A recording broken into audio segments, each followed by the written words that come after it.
여러분 안녕하십니까? C채널 뉴스입니다. 오는 4월 20일 주일은 예수 그리스도 부활의 기쁨과 감사를 나누는 2014년 부활주일입니다. 한국교회는 올해도 교단을 중심으로 한 부활절 연합예배를 계획하고 있습니다. 양화수 기자의 보도입니다. 예수 그리스도께서 인류의 죄를 지시고 십자가에서 죽으셨다가 3일 만에 다시 부활하신 역사적인 사건. 이를 기념하는 부활주일이 올해에는 4월 20일 주일에 지켜집니다. 한국교회는 이번 부활절 예배를 지난해와 같이 교단 중심의 연합예배로 드릴 예정입니다. 한국기독교교회협의회와 한국교회연합 등 주요 연합단체 소속 총무들은 15일 회의를 갖고 범교단이 중심이 된 부활절 연합예배의 큰 틀의 합의를 재확인하면서 관련된 세부 사항을 논의했습니다.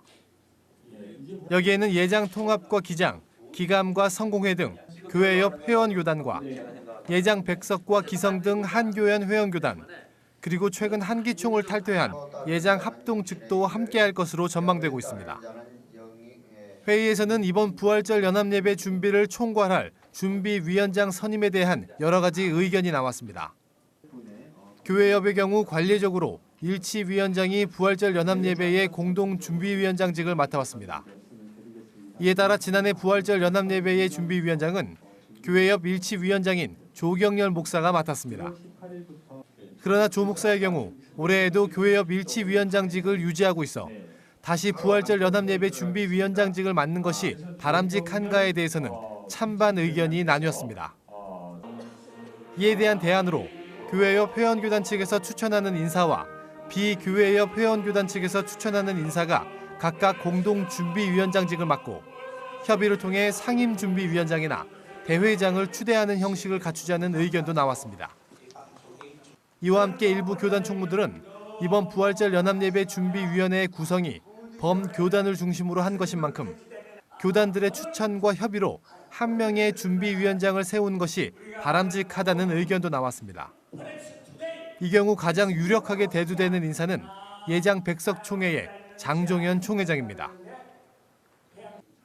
총무들은 이러한 여러 의견들을 조율해 결정하기 위한 소위원회 성격의 주비위원회를 꾸렸으며 우순태, 신복현, 홍오수, 이경욱 총무, 임영식 사관 등 5인을 선임했습니다. 이들은 앞으로 여러 교단들의 의견을 종합해 준비위원장 선임안을 결정하고 현 준비위원회의 승인을 거쳐 준비위원장을 선임, 향후 일정을 진행할 계획입니다. 주비위원회 구성, 아까 이름까지 거명해 주셨습니다. 주제 선정도 거기서 해야 됩니다. 그리고 큰 덩어리의 일정, 그러니까 이제 교단장 모임 한번 하고 정식으로 출범하고 이런 것은 거기다 다 의미해서 일정 통보를 거기서 나올 수 있도록요. 한편 한국교회 부활절 연합예배는 해방 이후부터 연합과 분열을 반복해 들여오다가 지난 2006년부터는 교회협과 한기총이 공동 주관해 하나의 공예배로 들여왔습니다. 그러다가 지난 2010년부터 한기총이 금권 선거와 이단 해제 논란에 휩싸이고 이러한 과정 중 여러 교단들이 탈퇴해 새 연합단체인 한교연을 결성하는 등 한기총 파행이 계속되면서 지난 2011년과 2012년에는 교단이 중심이 된 부활절 연합예배를 드려왔습니다.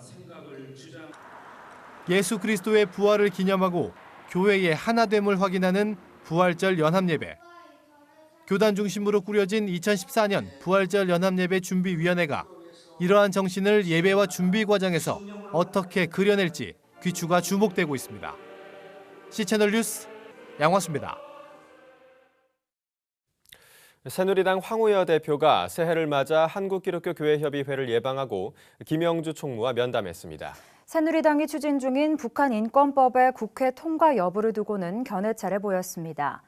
황우여 대표는 여야가 북한 인권법이 국회를 통과할 수 있도록 노력하고 있다며 매년 유엔이 권고안을 내므로써 북한 인권에 대한 국제적 기준이 마련된 가운데 북한도 그 범위 내에서 인권을 지키려고 노력해야 한다고 전했습니다. 이에 김영주 총무는 북한 주민들의 인권을 지켜달라는 문제 제기는 필요하지만 법으로 규정해 정치 체계에 관여하는 것은 남북 간 대화를 어렵게 할 수 있다고 우려를 나타냈습니다. 약 20분간 이어진 이날 대화는 대부분 북한 인권법과 관련해 이뤄졌으며 북한 인권 문제의 중요성에는 의견이 일치했지만 시종일관 인권법 제정에 대해 견해차를 보였습니다. 한편 황우여 대표는 15일 기독교와 불교계를 방문한 데 이어 21일에는 천주교계를 찾을 예정입니다. 한국교회 상당수 교단이 이단으로 규정한 신천지는 포교할 때 어떤 말을 주로 사용할까요? 7가지 주된 멘트가 있다고 하는데요. 기억했다가 주의 깊게 들어봐야겠습니다. 한국기독교 이단 상담소협회는 신천지 예수교 증거장막 성전이 포교 때 사용하는 멘트를 발표하고 이러한 이야기를 하며 접근할 때에는 신천지를 의심해봐야 한다고 조언했습니다. 협회가 발표한 멘트 중 첫 번째는 설문조사에 응해달라는 것으로 신천지는 보통 논문 준비, 심리연구 조사 등을 핑계로 대상자의 나이, 연락처, 종교, 거주 지역 등을 파악하는 것으로 알려졌습니다. 또 고아원생에게 보낼 편지를 써달라는 멘트는 요즘 유행하는 최신 포교법으로 신천지는 어린이 자선 활동에 호의적인 대상자들의 심리 상태를 악용하고 있는 것으로 전해졌습니다. 심리 상담을 해주겠다는 말도 신천지가 자주 사용하는 멘트로 포교자들은 심리 상담 전공자, 심리치료사, 상담기관 인턴 등으로 위장해 상담 프로그램을 진행하는 것으로 알려졌습니다. 이 밖에도 성경 공부 사실을 알리지 말아달라, 면접을 통과해야 성경 공부를 할 수 있다, 이단인지 아닌지 끝까지 들어봐 달라, 인터넷을 절대 사용하지 말라 등도 신천지가 포교에 사용하는 멘트인 것으로 발표됐습니다. 한국기독교 이단 상담소협회 구리상담소 신현욱 전도사는 7가지 접근 멘트만 잘 숙지해도 신천지의 접근을 절반 이상은 막아낼 수 있을 것이라며 주의를 당부했습니다. 미래목회 포럼이 설 명절을 맞아 올해도 고향교회, 작은교회 방문 캠페인을 전개합니다. 미래목회 포럼은 설을 2주 앞두고 기자간담회를 열어 한국교회와 교인들의 동참을 요청했습니다. 이인찬 기자의 보도입니다. 예장 통합과 합동, 기침, 기성 등 15개 교단의 목회자들이 참여하고 있는 미래 목회 포럼이 9번째를 맞는 고향교회 방문 캠페인을 전개합니다. 기간은 구정 연휴 기간에 맞춰 1월 29일부터 2월 2일까지로 이 기간 도시교회에 다니는 교인들이 농어촌 고향교회를 찾아 함께 예배를 드리도록 하자는 운동입니다.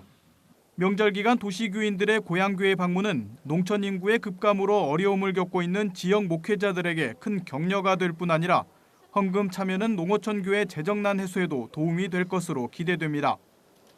또 도시에 머무는 교인들의 경우는 미자립교회, 개척교회를 방문해 예배드리고 이 기간 도시의 큰 교회들은 차량 운행을 자제하도록 요청하고 있습니다.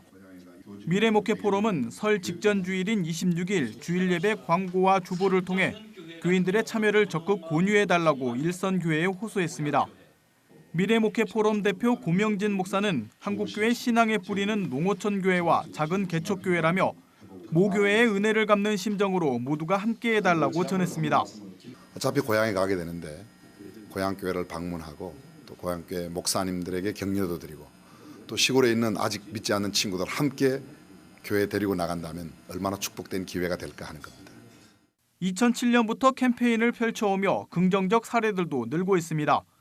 참여교회들 안에서 낙과 구매 운동이 펼쳐지거나 도농교회 직거래망이 개설되고 명절 방문교인들의 수가 전보다 크게 증가하는 등 효과를 거두고 있는 것입니다. 또 캠페인을 계기로 농촌 지역 주민들의 교회에 대한 인식 개선에도 도움이 돼 복음 전파에 긍정적 영향을 미친 사례들도 등장하는 것으로 파악되고 있습니다. 미리 전부터 고향교회를 좀 미리 가가지고 주일은 못 참석하더라도 새벽기도 좋고 너무 감사하잖아요, 고향교회. 그래서 인사하는데 그 기간은 우리 대교회에서 빚을 졌으니까. 이런 가운데 고향교회 방문 캠페인이 한국교회 안에 더욱 확산될 수 있도록 적극적인 변화가 필요하다는 지적도 나오고 있습니다. 이 같은 지적에 미래목회 포럼은 농어촌 교회를 위한 큰 틀의 실천 운동이 될 수 있도록 새로운 방안을 찾아 도입해 가겠다고 밝혔습니다. 도시교회와 농촌교회, 대형교회와 소형교회 간 양극화가 갈수록 심각해지고 있습니다. 이런 점에서 상생의 길을 찾고자 하는 고향교회 방문 캠페인이 주목받는 이유가 되고 있습니다. C채널 뉴스 이인창입니다. 최근 잇따른 이단 해제로 비난을 받고 있는 한국기독교총연합회가 대한예수교 장로회 통합, 합동총회 등이 이단으로 규정한 바 있는 평강제일교회 박윤식 씨의 소속 교단을 회원으로 영입한 것으로 알려졌습니다. 일부 기독교계 언론을 상대로 소송을 제기한 평강제일교회 박윤식 측이 최근 법원에 제출한 참고 서면에 따르면 한국기독교총연합회가 지난 1월 8일에 열린 제24-14차 긴급임원회의에서 박윤식 씨가 속한 예장 성경보수총회의 한기총 가입을 허락한 것으로 알려졌습니다. 한기총은 이날 긴급임원회의에서 예장 성경보수총회 외에도 성경보수 개혁교회 단체협의회와 예장개혁총회의 한기총 가입을 허용한 것으로 전해졌습니다. 한기총 홍보부는 이날 배포한 긴급임원회의에 대한 보도자료에서 박윤식 씨의 영입 사실에 대한 내용은 제외했습니다. 한기총 홍보부는 임원회에서 실사위 보고를 받은 상태며 실행위의 결의 여부를 남겨두고 있다고 밝혔습니다. 한편 평강제일교회 박윤식 씨는 지난 1991년 예장통합총회로부터 2단으로 규정됐고 1996년에는 예장합동총회로부터 2단으로 규정된 바 있습니다.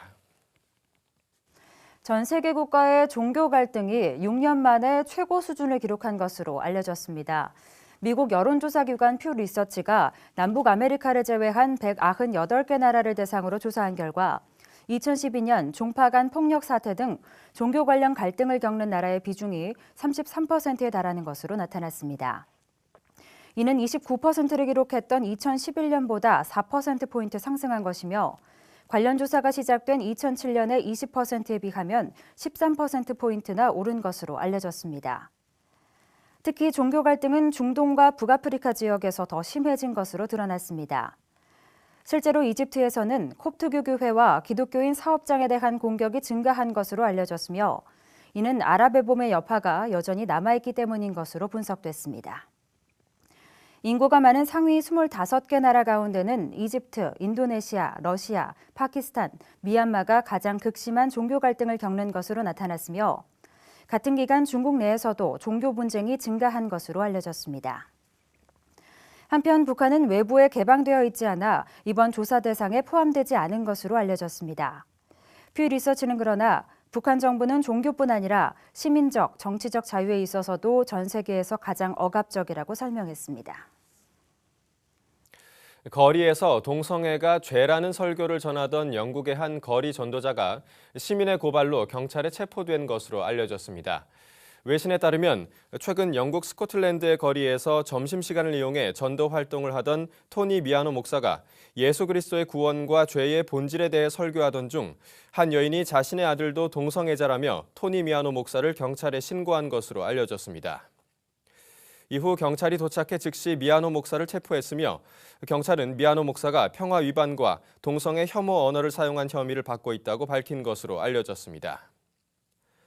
토니 미아노 목사는 체포된 후 하룻밤을 유치장에서 보낸 후 오는 4월 법원에 출두하기 전까지 보석으로 석방된 것으로 전해졌습니다.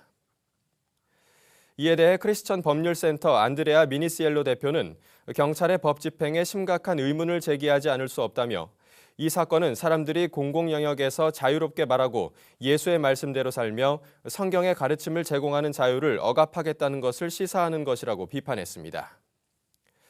한편 토니 미아노 목사는 지난해 7월에도 영국 런던 거리에서 동성애 관련 설교를 전하던 도중 체포된 바 있습니다. 이 밖에 뉴스와 날씨를 전해드립니다. 국제구호단체 월드비전이 후원자들의 새해 결심과 후원 사업을 연결하는 새해 결심 프로젝트를 진행합니다. 결심 항목과 후원 사업은 각각 간식 줄이기와 식량위기 지원 사업, 커피 줄이기, 사랑의 도시락 후원, 일회용 컵 사용 줄이기, 식수 사업 후원, 한 달에 책 한 권 읽기, 공부방 후원 사업 등 8가지입니다. 대학 YMCA 전국연맹이 다음 달 7일부터 9일까지 서울시립 근로청소년복지관에서 2014년 겨울대회 응답하라 대학 Y를 개최합니다. 연맹은 기독성에 대한 토론을 바탕으로 정체성을 다지고 미래를 구상하고자 한다며 나아가 캠퍼스 활동에 대한 나눔, 대학 YMCA 잔치와 술 문화 포럼 등을 통해 새로운 대학생 놀이 문화를 생산하는 시간이 되길 바란다고 밝혔습니다. CBS 기독교 방송이 창사 60주년을 맞아 지난 14일 60주년 기념 비전 선포식을 열었습니다. CBS는 지난 역사를 돌아보는 한편 새로운 미래의 비전과 포부를 밝히며 새 CI를 공개했습니다. 마두원 선교사 기념사업회가 우리나라 최초의 음악 선교사이자 이장 대신 창립자인 마두원 선교사를 추모하는 사업을 추진합니다. 사업회는 연내 마 선교사의 전기를 발간하는 한편 유고를 한국에서 합장하는 사업을 실시할 예정입니다. 날씨입니다. 공기가 한결 부드러워지겠습니다. 한겨울치고 포근한 날씨가 찾아오겠는데요. 서울의 아침 기온이 영하 4도를 기록하면서 예년 기온보다 조금 높겠습니다. 앞으로 주말까지는 대체로 맑은 가운데 포근한 날씨가 이어지겠습니다. 다만 건조한 날씨가 계속되고 있으니까요. 불씨 관리에 신경 써주시고 미세먼지에도 주의하시는 게 좋겠습니다. 아침 기온은 대전 영하 7도, 서울 영하 4도를 기록하겠습니다. 낮 최고 기온은 서울 4도, 부산과 제주는 8도까지 오르겠습니다. 바다의 물결은 모든 바다에서 0.5에서 2m를 일겠습니다. 주간 날씨입니다. 주말까지 따뜻한 날씨가 계속 이어지겠습니다. 눈비 소식도 없어 나들이 하시기에 좋겠는데요. 다만 다음 주 월요일쯤 전국에 눈 또는 비 소식이 있습니다. 뉴스를 마칩니다. 시청해주신 여러분 고맙습니다.